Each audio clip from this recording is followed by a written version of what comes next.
And it's kind of the same way I see politics these days is, you have politicians that are making legislative decisions.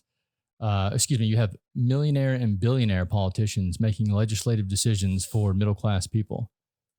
Like if you've never been middle class, you don't understand the struggle. Therefore, you shouldn't be making laws for the middle class.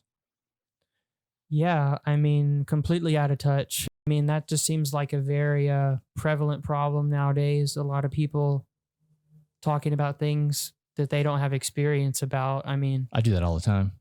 really? I mean, I'm on a podcast, bro. That's literally what I do. Well, but in a different way, you know? Mm-hmm. Yeah, I don't know. I be voicing my opinion all the time. People on the internet flame me about it too. Whatever, fuck them. Well, free speech. Which is part of it, right? Anytime you put yourself out there, you kind of like with your music too. Do you ever get any bad reviews on your music? I have had thoughts that people kind of think that my music is maybe not exciting to them, and it bothers me a little bit, but That's all in your head. yeah. Unless someone's actually said it to you, you don't really know yet, right? Well, I'm very sensitive to the crowd, and I feel like if there's sometimes where I played a song and I feel like it really goes over well. Mm-hmm.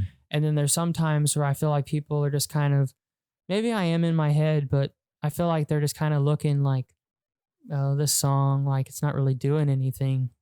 That makes sense if you're talking about like a live crowd. Yeah. Yeah, I was strictly speaking about like YouTube, and I guess you can't really comment on Spotify, can you? No. I was gonna say if you can, I'm giving you a bad review today. Gonna see if I can get in that head. Well, what they say, bad press is press. Absolutely, that's kind of the way I feel too. That's why these days I don't even read the comments. I leave them open so that people can comment on the stuff that we talk about. But I know that even though I have a very thick skin, I can tell that it's like it weighed on me on a few podcasts because I read one of the comments and I was like, oh, motherfucker. Yeah. I commented just a smiley face on the video just because I thought it was kind of funny. Mm-hmm. And I was like, it just bounced off me, right? So then the next two podcasts, I'm like in my head, I'm like, what the fuck am I doing? So then I had to get out of my head and now I'm like, okay, I'm just not going to read the comments at all.